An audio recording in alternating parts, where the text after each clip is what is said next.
మనము భగవద్గీత సమరి శ్లోక అయిన 18వ అధ్యాయం మోక్ష సన్యాస యోగంలో 50వ శ్లోకానికి భాష్యాన్ని వివరంగా చూస్తున్నాము. అందులో భాగంగా ఈరోజు 34వ రోజు ఆల్మోస్ట్ మనకు భాష్యం ఇంత పెద్దగా ఉంది.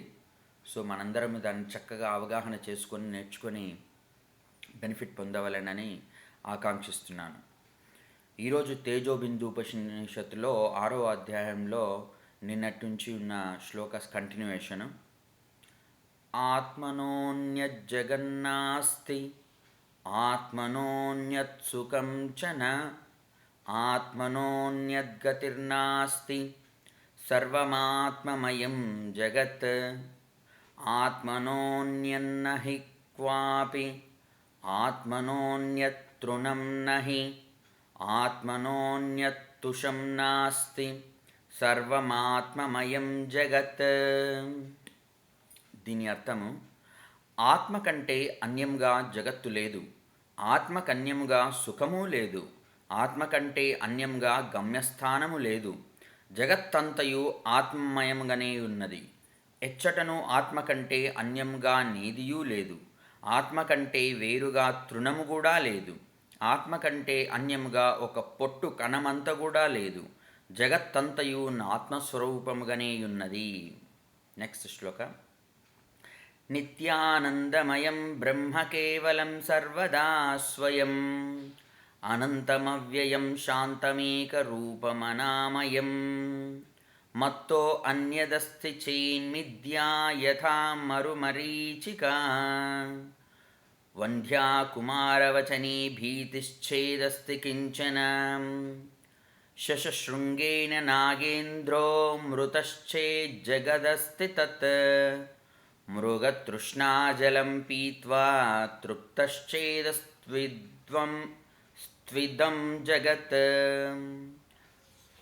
నిత్యానందముగను, ఎల్లప్పుడూను కేవలముగను, ముగింపు లేనిదిగను, నాశము లేనిదిగను, శాంతముగను, ఒకటే రూపముగాను, దుఃఖము లేనిదిగాను ఉన్నట్టి బ్రహ్మము నేనే. నాకంటే వేరుగానున్నచో ఎండమావు నీటి వలె అది మిథ్యయేను. గొడ్డిరాలి కుమారుడు చెప్పిన మాటల వలన భయం పొందితేనేని జగత్తున్నట్లు చెప్పవచ్చును. కుందేటి కొమ్ముచే ఏనుగు చంపబడినచో జగత్తున్నదని చెప్పవచ్చును.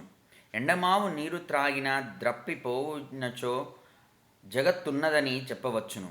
ఇవి ఎట్లు అబద్ధమో అట్లే జగత్తు కూడా అబద్ధమని తాత్పర్యము.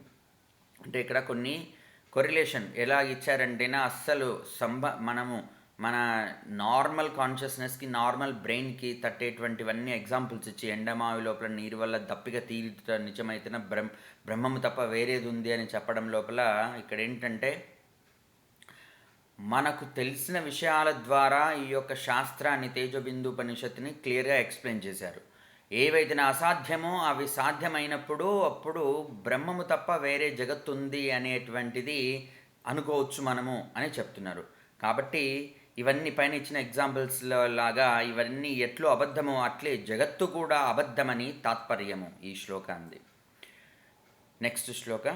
అహం బ్రహ్మేతి నిశ్చత్య అహం భావం పరిత్యజ సర్వమేవ లయం యాతి సుప్తహస్తపుష్పవత్ న దేహో న చ కర్మాణి సర్వం బ్రహ్మైవ కేవలం. నేనే బ్రహ్మమని నిశ్చయించుకుని అహంభావమును వదులుము. అప్పుడు నిద్రించువాని చేతిలోని పుష్పము వలె లయమును పొందుము. పిదప దేహము లేదు, సకలము బ్రహ్మ మాత్రమే. తేజోబిందూపనిషత్తున 6వ అధ్యాయంలోని శ్లోకాలన్నీ కంప్లీట్ అయినాయి. మనము నెక్స్ట్ నాదబిందూపనిషత్తు నెక్స్ట్ సెషన్ లోపల చూద్దాము. నా వీడియో వాచ్ చేసినందుకు ధన్యవాదాలు. అలాగే ఈ యొక్క వీడియోని మీ ఫ్రెండ్స్ అండ్ రిలేటివ్స్ ఎవరైతే స్పిరిచువల్లీ ఇంక్లైన్డ్ ఉన్నారో వాళ్ళకి షేర్ చేయగలరని ప్రార్థిస్తున్నాను.